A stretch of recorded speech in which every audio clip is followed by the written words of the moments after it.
আসসালামু আলাইকুম। কৃষি এগ্রো নার্সারির পক্ষ থেকে স্বাগতম। আমি মোহাম্মদ আমিরুল ইসলাম, জেলা নাটোর, থানা বড়াইগ্রাম, গ্রাম তালসা কুন্ডপাড়া।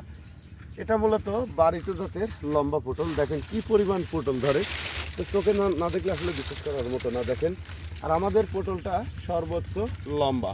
পটলের মূলত দুই ধরনের জাত থাকে, পুরুষ এবং মেয়ে, অর্থাৎ মেল এমেল দুইটাই লাগাইতে হয়।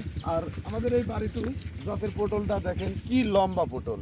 এই যে একটা পটল দেখেন, পর্যাপ্ত পরিমাণ লম্বা। এই পটলটা বাজারজাতকরণের জন্য সর্বোচ্চ বেশি হয়। আর এই পটল চাষাবাদের উপযুক্ত সময় হচ্ছে অক্টোবর নভেম্বর মাস থেকে শুরু করে জানুয়ারি ফেব্রুয়ারি মার্চ পর্যন্ত আপনারা এই বাড়িটু লম্বা জাতের পটল চাষাবাদ করতে পারবেন। এই যে পটলগুলি দেখেন, এই পটলগুলি বিঘাতে দেখা যায় 15 মণ 16 মণ করে পটল প্রতি সপ্তাহে উৎপাদন করা যায়। আর এই পটলের যখন আপনারা চারা রোপণ করবেন, সেক্ষেত্রে শতকরা 10টা পুরুষ চারা রোপণ করতে হবে, আর বাদবাকি 90টা মেয়ে চারা রোপণ করতে হবে, অর্থাৎ 10টা পরে একটা পুরুষ চারা রোপণ করতে হবে।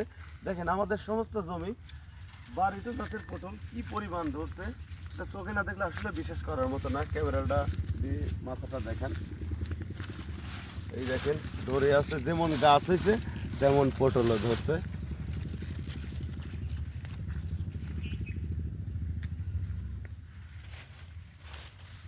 এই দেখেন পটল পড়ে আছে থরে থরে।